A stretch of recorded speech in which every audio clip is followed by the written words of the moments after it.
very revered colleagues, I rise this morning to move that the votes and proceedings of 134th Legislative Day, Wednesday the 12th March 2025, be adopted as a working document. I so move. I second the motion for the adoption of our votes and proceedings of the 134th Legislative Day to be adopted as a working document of this House, as moved by the leader. The 12th day of March 2025 is ever adopted as a working document of this House. I want to draw your attention to our standing order, Order 23. Mr. Speaker, by your leave, may I read Order 23.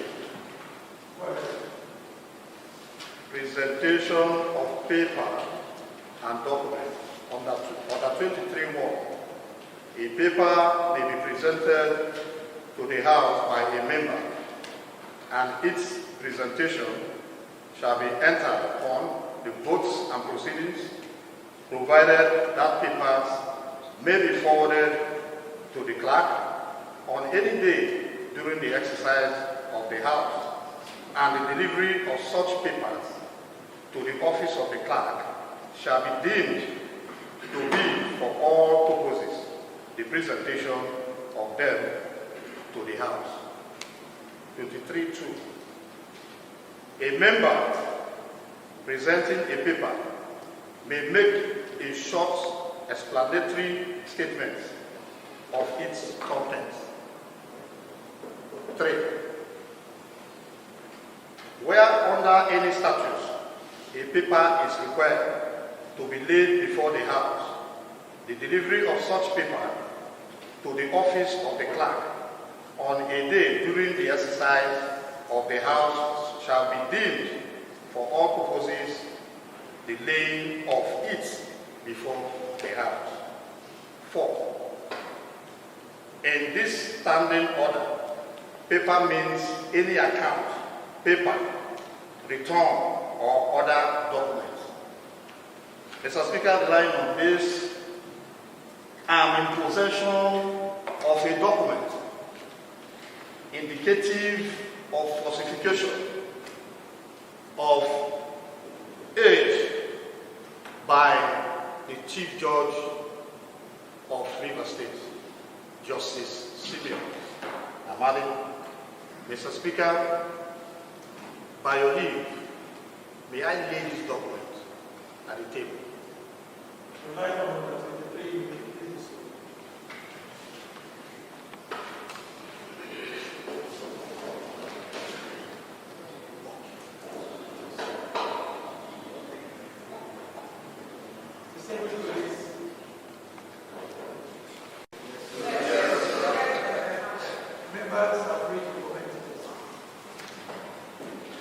Colleagues, Right Honorable Dumle Mao, I represent Buchanan State Constituency.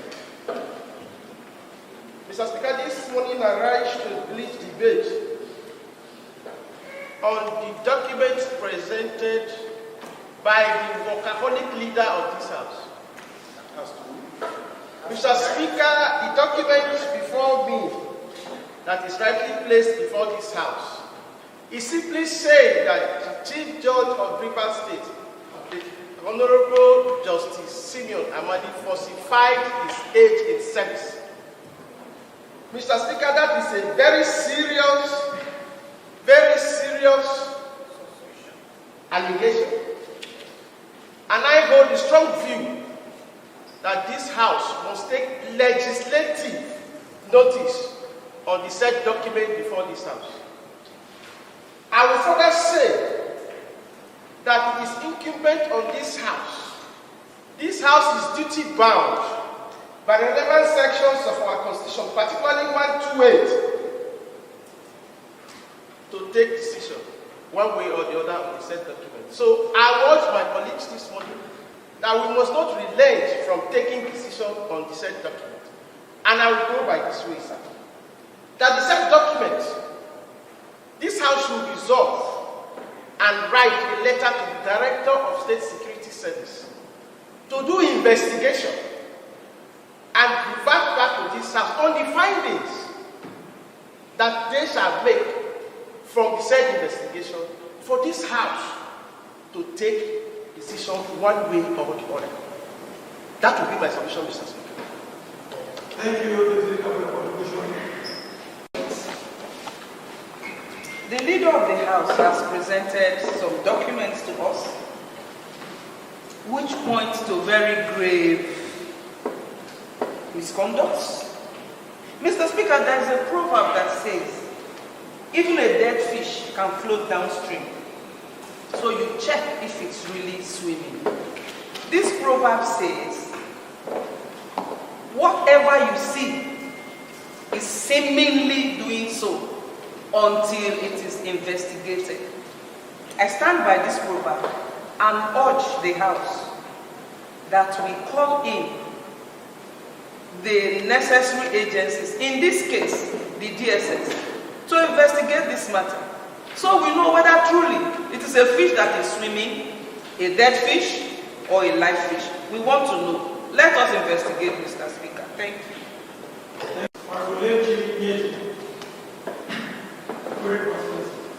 Mr. Speaker, the good people of the constituency in this chamber. Mr. Speaker, the matter at stake is an important issue to critically look into. Mr. Speaker, this House is saddled with so many responsibilities, but we have the power to investigate and utilize such power from Section 128 of the 1999 Constitution and Evidence Act 2011. We also derive our power from the Standing Order 23 of this House, and that order is in the page 18. Mr. Speaker, when it is stated in law that we must not assume that somebody is found is guilty until the person is proven otherwise. Therefore, going to the numerous activities or responsibilities of this House, we have no option than to delegate or call on security agencies to help us to look at the documents so submitted to this House critically and come up with resolution. And thereafter, this House will come back and look at the evidence so submitted and then check if the actual thing is done or the document was submitted on error or there's conviction, and thereafter we can take decision as to where we go from that point. Mr. Speaker, let me also thank those that actually brought this document, because our duty is to investigate. We are not here to witch hunt anybody. We are here to do the needful for Rivers people. We are not here to victimize anybody. It is part of our job. I think it is worth doing. Let us ask the security agencies to critically look at and enter the documents and find out whether the document is right or the document is forged. I think at this point, I rest my case.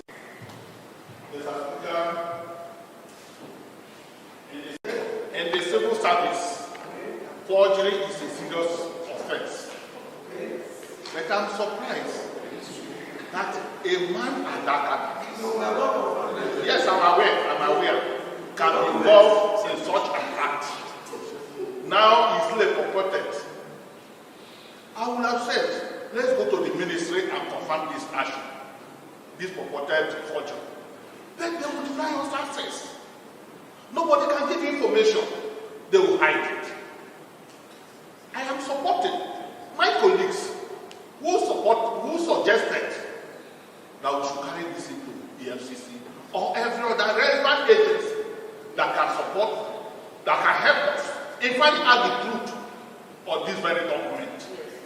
On that note, I am aligning with my colleagues to select for this document to find the truth. Thank you, Mr. Speaker. Thank you. Hearing the alleged forgery from a very reverend colleague, a lawyer. He was a lawyer before he became a judge. Mr. Speaker, it is unethical for a lawyer to have forged his birth certificate. Still the document. Yes. You know, it marvels me that at this level and time of his career, he has forged documents, age from this.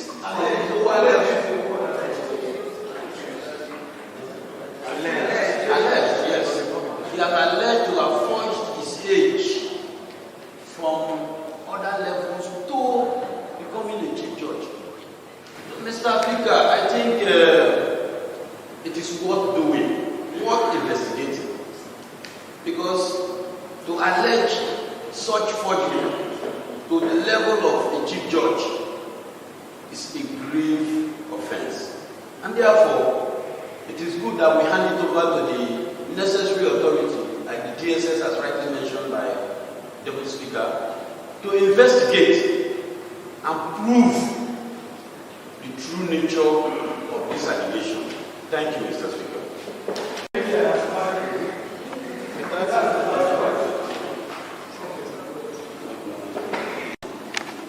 I am Honorable Amadi, representing Obiako State Constituency.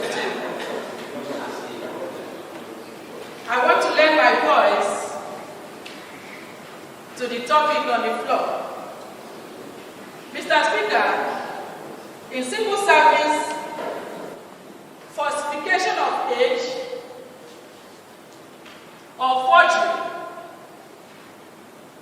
in a commission is a gross offense, a criminal act. Therefore, I don't want to say much, but just to align to other speakers, that a thorough investigation should be carried out. Thank you, Mr. Speaker. Thank you. Honourable members, let me draw in our attention to the fact that these documents are in our possession. And how bound to investigate when there are possible or even infractions on the law or the Constitution of the Federal Republic of Nigeria. The documents that has just been tendered today are suggestive of age falsification by the Chief Judge of Rivers State, Honorable Justice Simeon Amadi, DSS. Like I said, they are only indicative. This House cannot conclude that they are true or false. What it means is that there has to be an investigation. There has to be an investigation. Like the Honorable Franklin Wabochi pointed out, His Excellency, the Executive Governor of Rivers State, has directed civil servants, in fact, all government officials in Rivers State, never to appear before this assembly, never to answer questions, never to help this very constituted Rivers State House of Assembly, In fact, let me put it this way. The governor has said to all of them, don't appear to the assembly, don't answer their questions, don't honor their invitations, don't assist them in investigations. With that directive in place, most of them refuse when we summon them to appear here, which is why this assembly is resorting to federal agencies to assist us. If they were appearing before us or assisting us in investigations, probably would have started looking at how to look at the records. But since they don't come, we will work with what we have. And as it has been rightly suggested, a letter to the Director General of the Department of State Security will suffice in this case. And that's the suggestion of the House. I'm going to divide the House so that we'll decide one way or the other going by the contributions of members on this particular matter. So I put it this way. Members who are in support that a formal letter be written to the Director General of the Department of State Security requesting the Department of State Security that is the DSS, to assist the Rivers State House of Assembly in this investigation regarding the purported age falsification by the Honorable Justice Simeon Amadi, the Chief Judge of Rivers State, should indicate by raising their hands.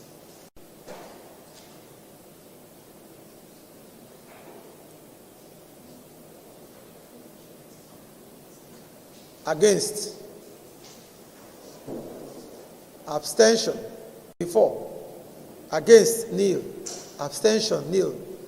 By these voting, honorable members, the House has therefore resolved that a letter be written to the Director General of the Department of State Security requesting the DG to assist the Rivers State House of Assembly in investigating the allegation of age falsification by the Honorable Chief Judge of Rivers State, Honorable Justice Simeon Amadi, DSS RS, and that we will request the DG to forward the reports to this House after the investigations are concluded, so that the House will decide one way or the other whether or not to do a formal letter to the National Judicial Council, NJC, or not. Distinguished colleagues, this is the resolution of this House.